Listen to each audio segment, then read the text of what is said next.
fall and I'm wearing fall colors. It is Thursday, October 8th. So it's supposed to be a new beginning. And I can't begin to tell you what a new beginning we have had since last night. I mean, this is some crazy stuff over here. The fact that we had a debate last night, the presidential debate. Who watched that? Like, tell me who watched that stuff last night. It was hilarious. Don't you think the fly won? The fly won the debate. The fly won the debate last night. Hey, everybody, this is Harriet Kemmeth with Down to Earth. Thank you so much for joining me.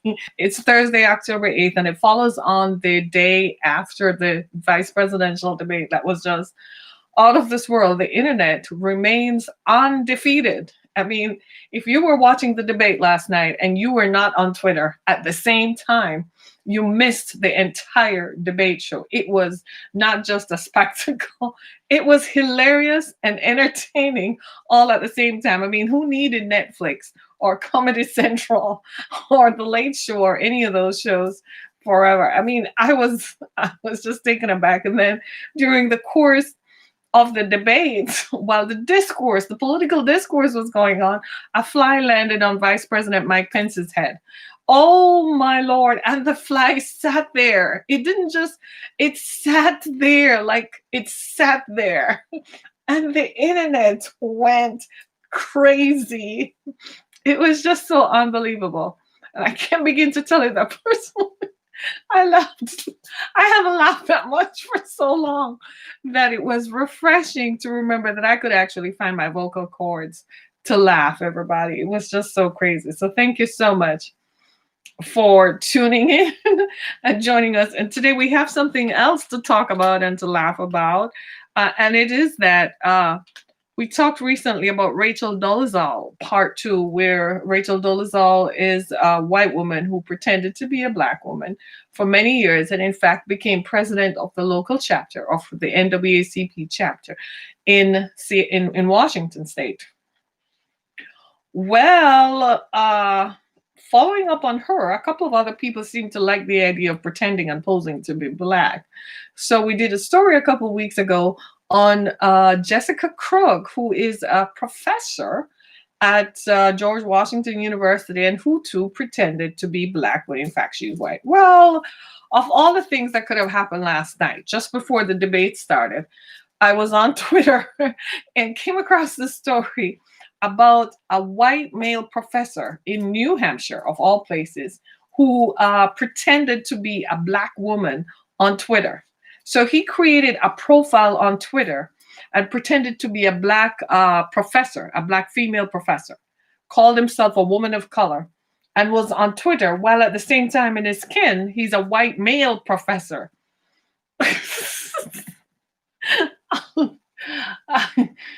The hits just keep coming. I'm sorry. I can't contain it. I'm so sorry. Forgive me. I'm going to stop laughing. But this is YouTube and this is my channel. So I don't have to listen to, people telling me that I can't laugh out loud. But this was hilarious. This was totally hilarious. So I'm going to stop laughing. So this man is tweeting that he is, I kid you not, he's tweeting that he's a woman of color and an immigrant woman of color, and they're dirt poor, so he sleeps on the floor because naturally, the only way you can be an immigrant and a woman of color at the same time is that you must be dirt poor. There are no other spaces where you can inhabit. You know, you can't be middle class, you can't be educated, you can't be upper middle class. You just will be dirt poor, sleeping on the floor. And he tweeted that he has he just convinced his sociology department to remove woke language from their policy. You know, the president has been on that, where he said racism sensitivity training should not be further encouraged or operated or promoted by the federal government because there's no systemic racism, right? You remember the president said that. He's going to pay for that one, I swear. The people are not going to forget. No, they're not going to forget that one. And because by extension, if you are saying systemic racism doesn't exist, you're also saying systemic sexism doesn't exist. So there shouldn't be sexual harassment training, or there shouldn't be training about one's awareness of people's gender. So you got to be careful with those things, you know. And so, so this professor says he removed such woke language from his. He convinced his department to remove such woke language. So he's on Twitter pretending to be a woman of color, and a woman of color who is LGBTQ. I'm dying with laughter. Stop it. I kid you not, the things that people come up with.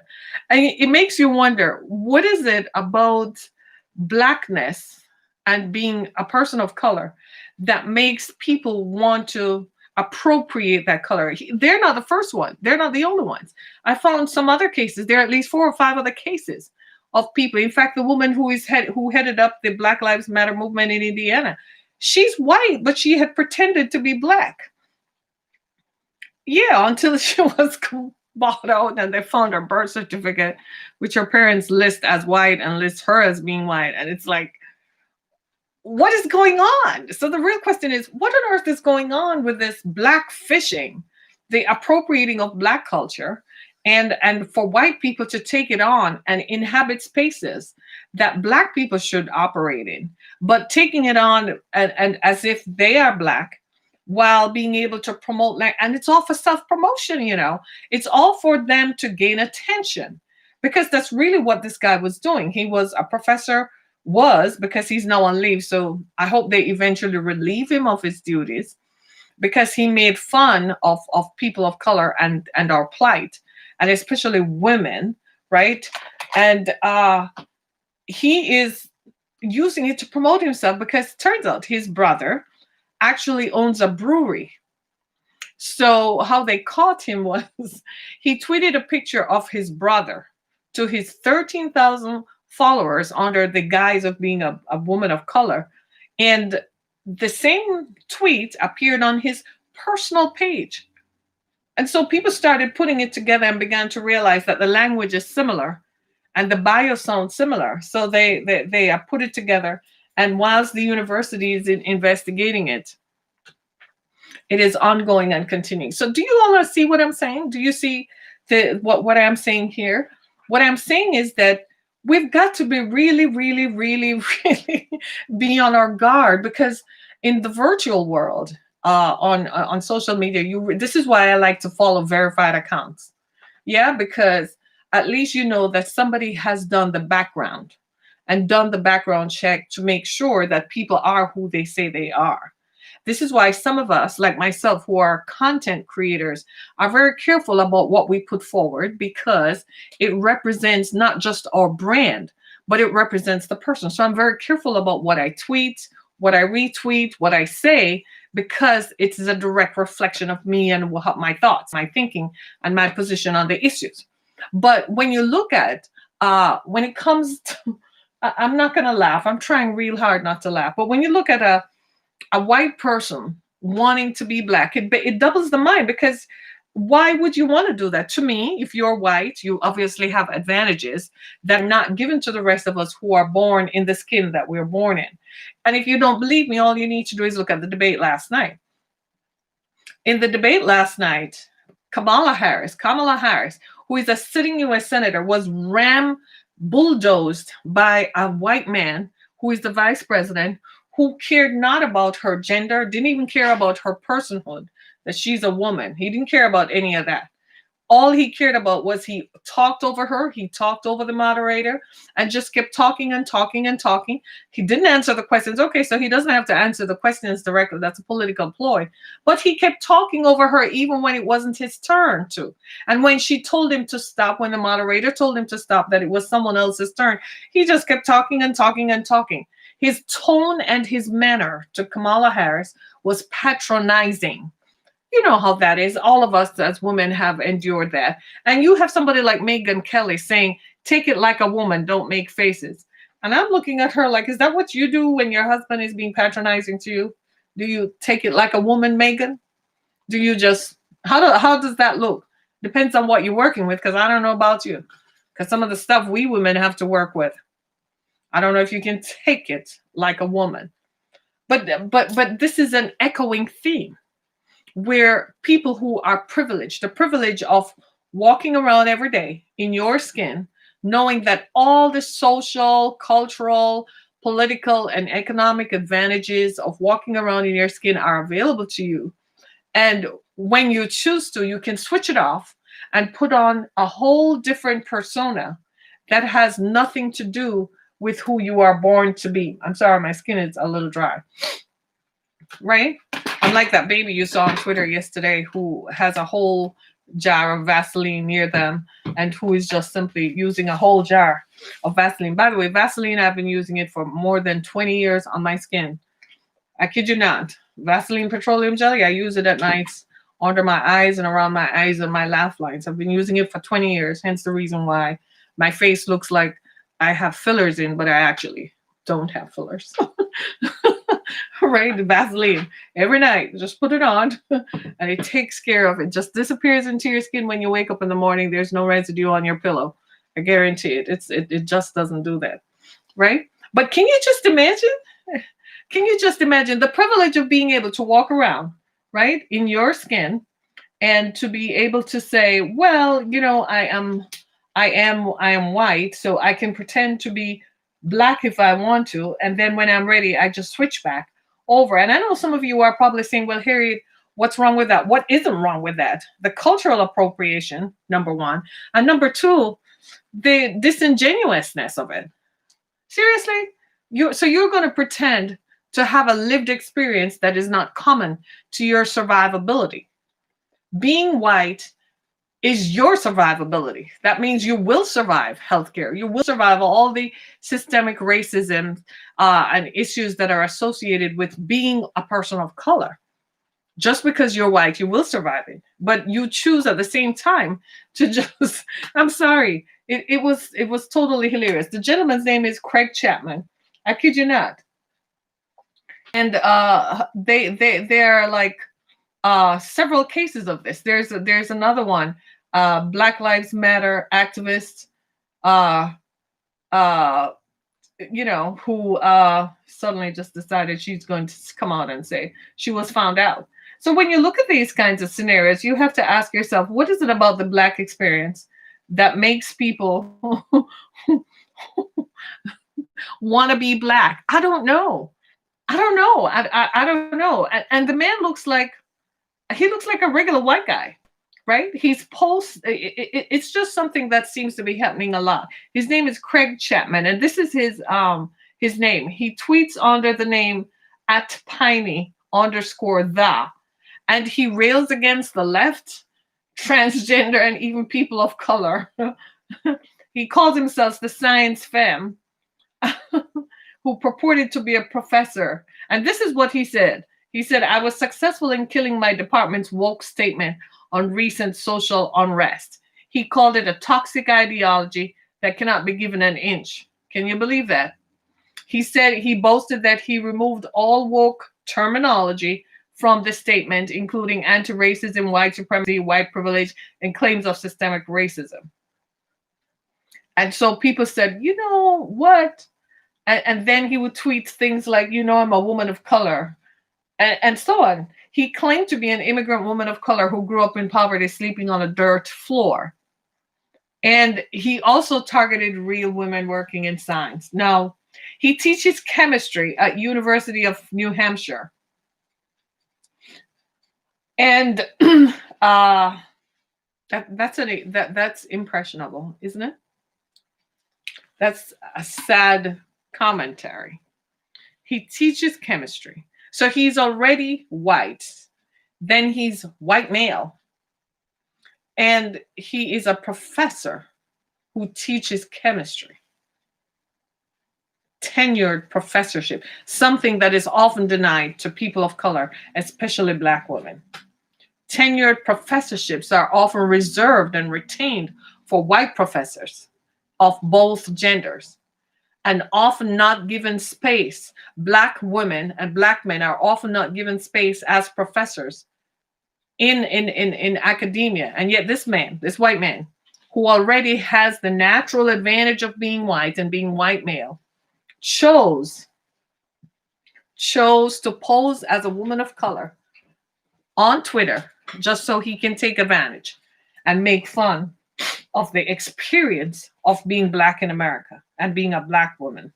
It couldn't have come at a more fortuitous time because why? Because Kamala Harris was on stage last night with a white man. And I couldn't help but find the juxtaposition of this, that here she is, an accomplished woman. She was a lawyer. She's a lawyer. She was a state's attorney, a district attorney, an attorney general for one of the largest states in the nation, a U.S. senator, and yet she's being treated and bullied and bulldozed by a white man who, because of his whiteness and the hubris of being white, ended up being vice president of the United States. When you look at Pence's profile, he hasn't really achieved anything. He's kind of one of those guys. You ever been to camp and you've seen these Boy Scouts who are leaders? They kind of just get there because there's nothing special about them, but they're white, so they just kind of get there. That's Pence.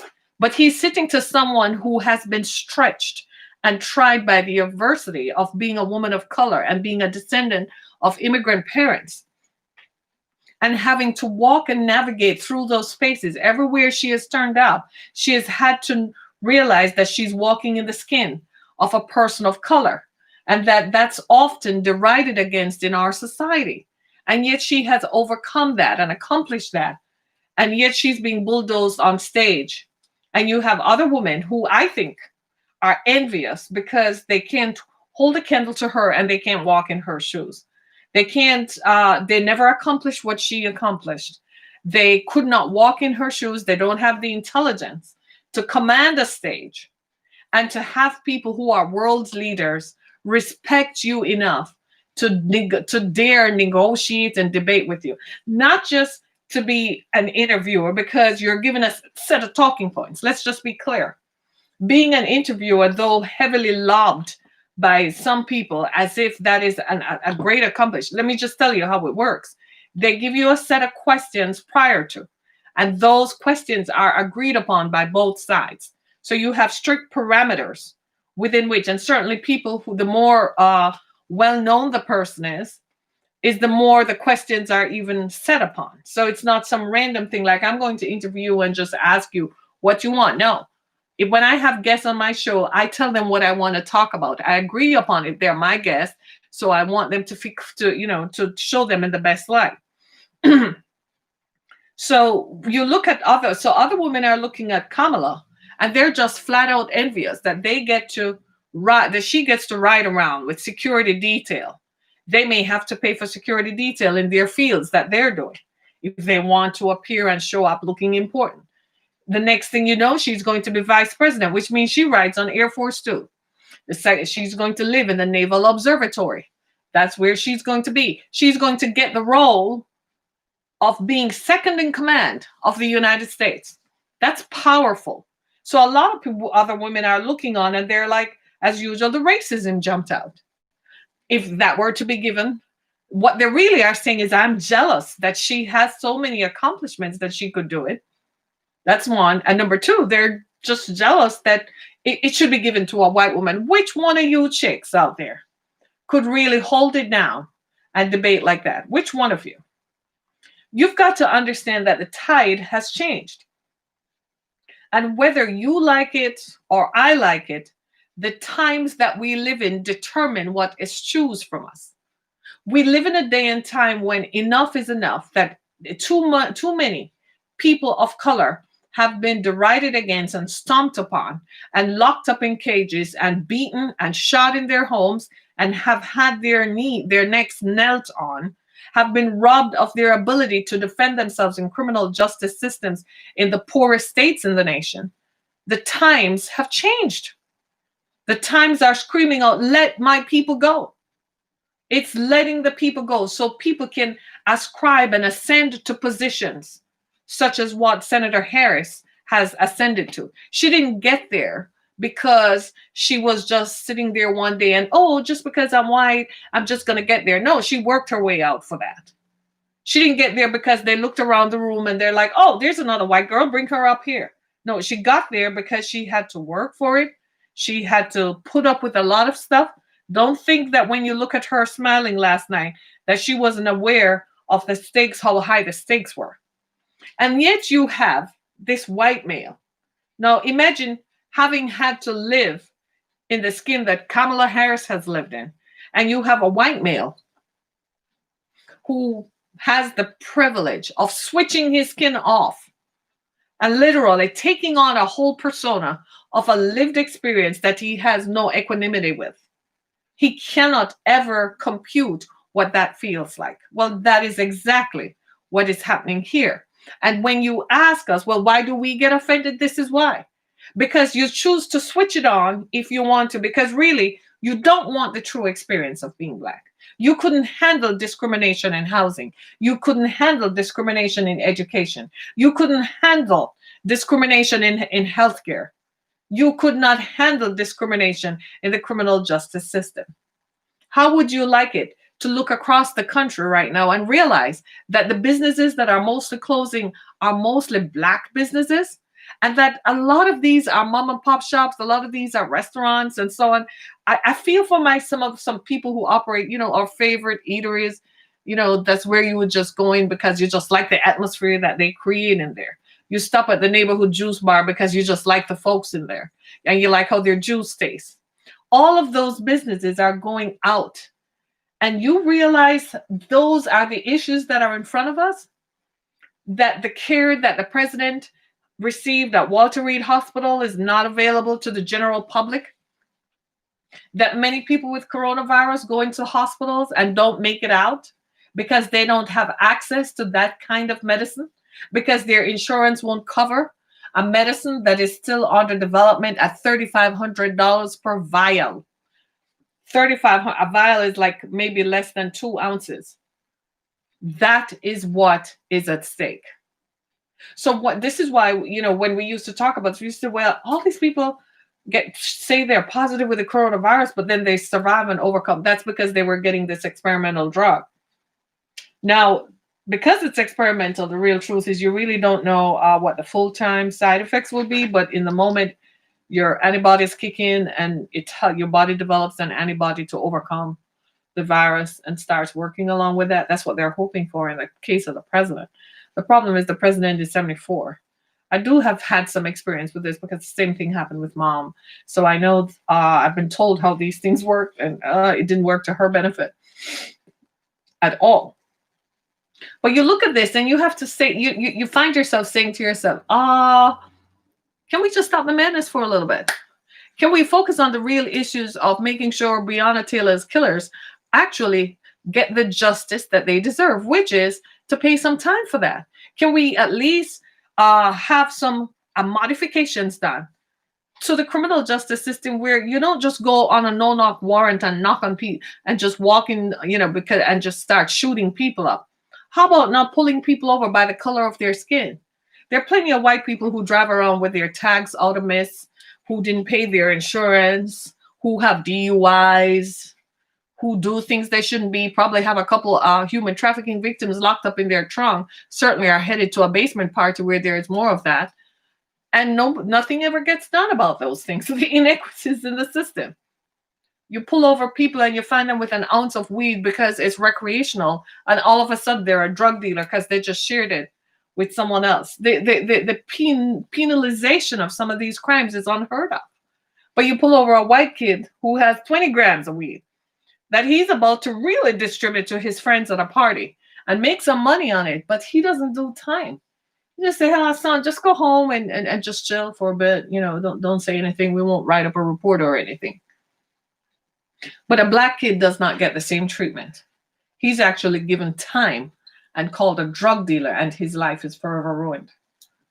Those are the inequities. So Mr. Chapman, who likes to sit back, and pretend that he's black and pretend that he's a black woman of color. You can't begin to associate yourself with the experiences we have had. You can't begin to associate yourself with how it feels to walk around in the skin of a black woman who is often overlooked and who is often bullied and who is left behind in every kind of policy making that should benefit us. There are more Black women in the country than anybody else. Black women are what, 13% of the female population, less than 15% of the female population, and yet 13% of the population, and yet we end up getting nothing. We end up just as bulldozed, just as ignored. Black women are often more educated than their white counterparts. It's not unusual to come across a Black woman who has multiple degrees, but yet with all her multiple degrees, she can't retire comfortably. She doesn't earn enough to take care of herself. Why are you, like my daughter pointed out this morning, she graduated law school. Her white counterparts received offers for $60,000 and $80,000 with $5,000 signing bonuses. Meanwhile, she couldn't get a job. They hadn't become a lawyer yet because they hadn't set the bar yet. But just by graduating law school, they were getting offers for $65,000 a year with $5,000 signing bonus. She didn't get one. And when she asked around to all the 4 other Black people in her law school graduating class, they also did not receive offers that were comparable to what their white counterparts received. That is systemic racism right there. That is systemic racism. So to anybody else out there who wants to be the next Rachel Dolezal, and to the person who wants to be the next Jessica Crook, and definitely to the white males out there who want to pretend to be a Black woman, can I just ask you this question? Would you live the experience of being Black? Would you want that lived experience? Would you want to be the one who is pulled over just for the color of your skin? And just because you show up, they assume that you're on welfare and that you have 4 kids behind you with baby daddy issues. Would you want to be the person who is denied for every educational opportunity that you apply for? Would you want to be the person who can't receive funding? Would you want to be the person who, when qualified, when graduated, and now have the requisite qualification, you find out that your white counterparts are making more money than you? Would you want to be that person? Seriously? That's what being Black is like in America. So while it is fun for you to look at the Black aristocracy, evidenced by people like Oprah and so on, they're part of the problem of white supremacy. They hold it up. They continue to perpetuate it by simply not engaging in movements that will fix the inequities in the system. They continue to be a part of it. So which part of being Black is it that you want? What's the part of it? The part where white people trot you out and say, well, look at Oprah. We're not racist because Oprah is a billionaire. She's part of our billionaire class. There she is. Do you want the part where Jay-Z comes out and they're like, well, Jay-Z is part of the exclusive Legionnaires Club now because he's made over 144 million. So we helped him to get rich. But Jay-Z doesn't talk about the issues. Oprah doesn't talk about the issues. Why? She's part of she's part of that club. So which part of being Black do you think it is? Because for us, from our perspective, when you choose to walk around in blackface, when you choose to walk around and pretend about an experience you don't have any synchronicity with, what it is you're making fun of us. My name is Harriet Kemick. Thank you so much for joining me on this edition of Down to Earth. I encourage you to continue to listen to our podcast on Spotify, iHeartRadio. I'm on so many other platforms, Apple Podcasts and Google Podcasts. Of course, go to my page on Amazon and buy my books, Through the Fire, which is available and which has been available. Thank you so much for your support on this our broadcast. Be blessed, everybody.